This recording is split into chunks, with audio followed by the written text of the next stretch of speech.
मागच्या काही दिवसांपासून देशभरात एकच चर्चा सुरू आहे. पुन्हा लॉकडाऊन लागणार का? सोशल मीडियावर, व्हॉट्सॲपवर, ट्विटरवर, इंस्टाग्रामवर सगळीकडे लॉकडाऊनचे मेसेज फिरतात.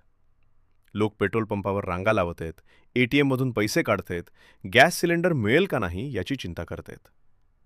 पण सर्वात मोठा प्रश्न असा आहे की लॉकडाऊनची चर्चा अचानक सुरू झाली कुठून?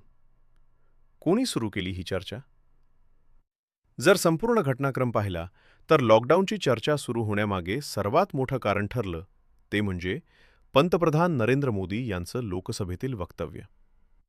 23 मार्च रोजी लोकसभेत बोलताना मोदी म्हणाले की कोविडच्या काळात जशी परिस्थिती होती, जसं आपण त्या संकटाला सामोरं गेलो, तसं पुन्हा एकत्र राहण्याची गरज आहे आणि कठीण काळासाठी तयार राहा.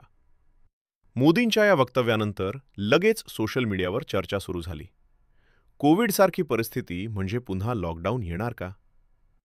लोकांनी स्वतः भाषण ऐकून खात्री केली नाही, पण मेसेज फॉरवर्ड व्हायला सुरुवात झाली. एका वक्तव्याचा अर्थ काढला गेला, लॉकडाऊन येणार, आणि इथूनच अफवांची सुरुवात झाली. यानंतर 24 मार्चला पहिल्या लॉकडाऊनला 6 वर्ष पूर्ण झाली. सोशल मीडियावर लॉकडाऊन ट्रेंड होऊ लागला. लोकांनी जुन्या पोस्ट टाकायला सुरुवात केली. पण लोकांना वाटायला लागलं की लॉकडाऊन ट्रेंड होतोय म्हणजे लॉकडाऊन येणार. म्हणजे एकीकडे मोदींचं वक्तव्य आणि दुसरीकडे लॉकडाऊनचा ट्रेंड, या दोन गोष्टी एकत्र आल्या आणि देशभरात अफवा सुरू झाल्या. यानंतर परिस्थिती आणखी गंभीर झाली. काही पेट्रोल पंपावर पेट्रोल संपल्याचे बोर्ड लागले. लोकांना वाटलं देशात पेट्रोल संपत आहे. लोकांनी रांगा लावल्या. एटीएममधून पैसे काढायला सुरुवात केली. लोकांनी गॅस सिलेंडर बुक करायला सुरुवात केली. म्हणजे प्रत्यक्षात लॉकडाऊन लागला नव्हता, पण लॉकडाऊन लागणार या भीतीने लोकांनी लॉकडाऊनसारखीच तयारी सुरू केली. आता इथे सर्वात महत्त्वाची गोष्ट अशी की लॉकडाऊनची चर्चा आधी कुठेही नव्हती. सरकारने लॉकडाऊनबद्दल काहीही सांगितलं नव्हतं. पण पंतप्रधान मोदी यांच्या वक्तव्याचा संदर्भ देऊन सोशल मीडियावर मेसेज फिरायला लागले आणि लॉकडाऊनची चर्चा सुरू झाली.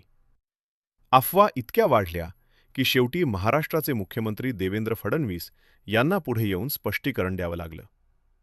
फडणवीस म्हणाले की लॉकडाऊनबाबत अफवा पसरवणाऱ्यांवर कारवाई केली जाईल. सरकारकडून लॉकडाऊनचा कोणताही निर्णय घेतलेला नाही. लोकांनी अफवांवर विश्वास ठेवू नये. म्हणजे एकूण घटनाक्रम काय झाला ते पहा. सर्वात आधी पंतप्रधान मोदी यांनी कोविडसारख्या परिस्थितीचा उल्लेख केला. यानंतर सोशल मीडियावर लॉकडाऊनच्या चर्चा सुरू झाल्या. लोकांमध्ये भीतीचं वातावरण तयार झालं. पेट्रोल पंपावर रांगा लागल्या. एटीएममधून पैसे काढायला सुरुवात झाली. गॅस सिलेंडर साठवायला सुरुवात झाली. आणि शेवटी मुख्यमंत्री फडणवीस यांना पुढे येऊन सांगावं लागलं की लॉकडाऊन होणार नाही.